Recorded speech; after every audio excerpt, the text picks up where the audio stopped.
With Raken overtime rules, you have a robust, flexible, and most importantly, simple way to set up overtime logic that can automatically apply regular time, overtime, double time, and more when you enter time cards.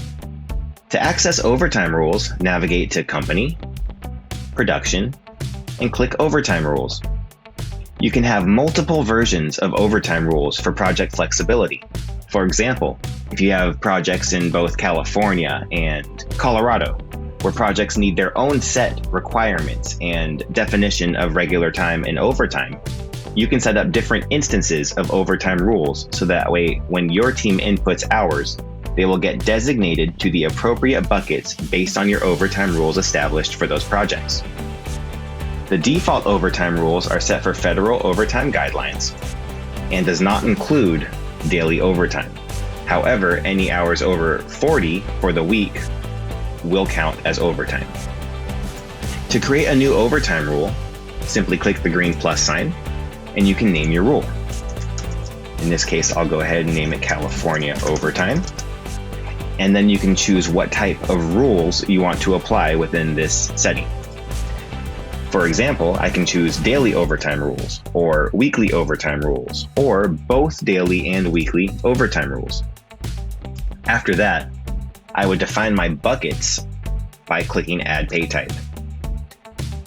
My regular time, I'll go ahead and say, is going to be up to 8 hours per day and up to 40 hours per week. If I wanted to add a second bucket, I can go ahead and make my overtime the next one, which would be, let's say, the next 4 hours per day, meaning up to 12 hours. 8 plus 4 is 12.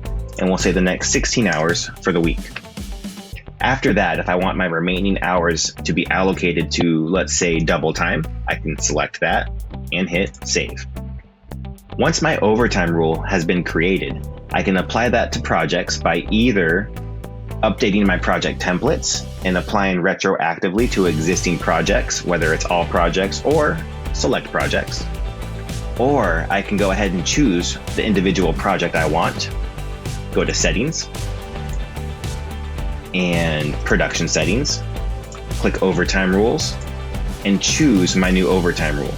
Once I find it and select it, I'll hit Save. That will apply it for the overtime and time cards going from today forward. To enter a time card, I'll go ahead and select my worker and we'll put in hours. Let's say I threw in 16 hours for the day on that one.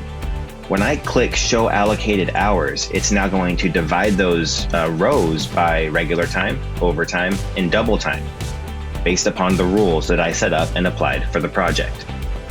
Thank you for watching, and if you have any questions, do not hesitate to reach out to us for further assistance or for clarification.